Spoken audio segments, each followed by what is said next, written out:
Thank you, Travis. Good evening and welcome to tonight's regional news. 1 year after Trinidad and Tobago reported its first case of COVID-19, hundreds of businesses have been forced to permanently close their doors, while others that have remained open continue to see a drastic fall in sales.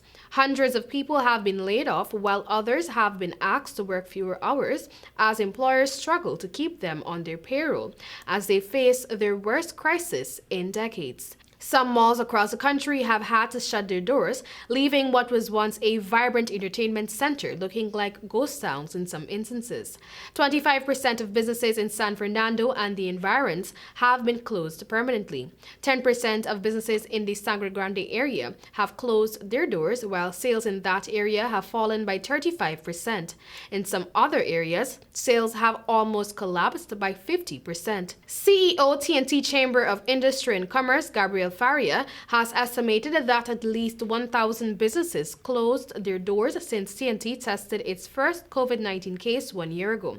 For the economy to fully reopen and to start growing again, he said there needs to be an aggressive vaccination campaign, which he hopes will happen before the end of 2021. Still in Trinidad and Tobago, CL Financial Limited is selling its 94.24% shareholding in Coalfire. Coalfire was previously listed by Minister of Finance Colm Imbert as one of the assets that CL Financial could sell to repay its $30 billion debt to taxpayers. Colonial Fire Insurance Company Limited commenced operations in 1958 in Porto, Spain, as a small specialized company of qualified underwriters.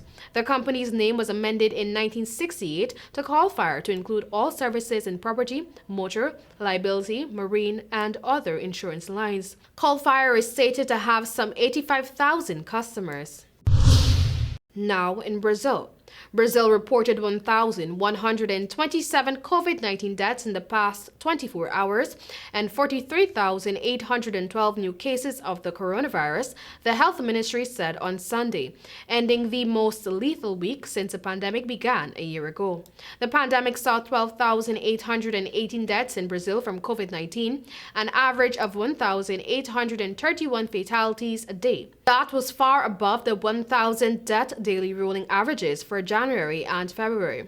Brazil has now registered 11,483,370 cases in all, while the official death toll has risen to 278,229, according to ministry data. Venezuelan President Nicolas Maduro is pressing banks to implement digital payment systems as hyperinflation prompts chronic shortages of cash in the Bolivar currency. Three people familiar with the talks told Reuters.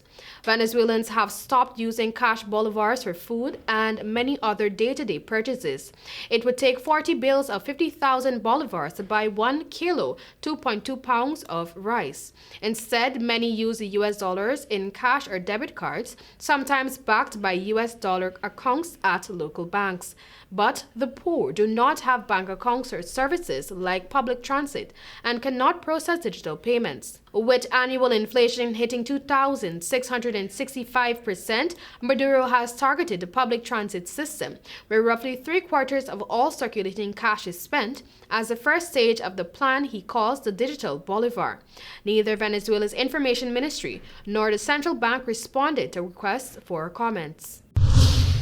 Haitian authorities said Saturday that 4 police agents were killed and several wounded Friday during a botched anti-gang operation in the capital, Port-au-Prince.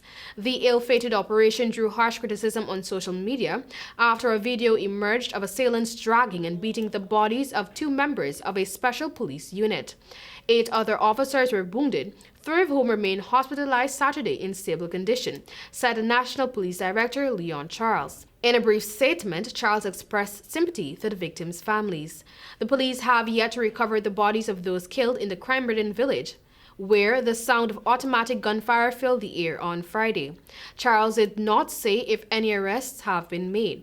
Images posted on social media showed several damaged police vehicles, including an armored truck abandoned on a street in the waterfront district.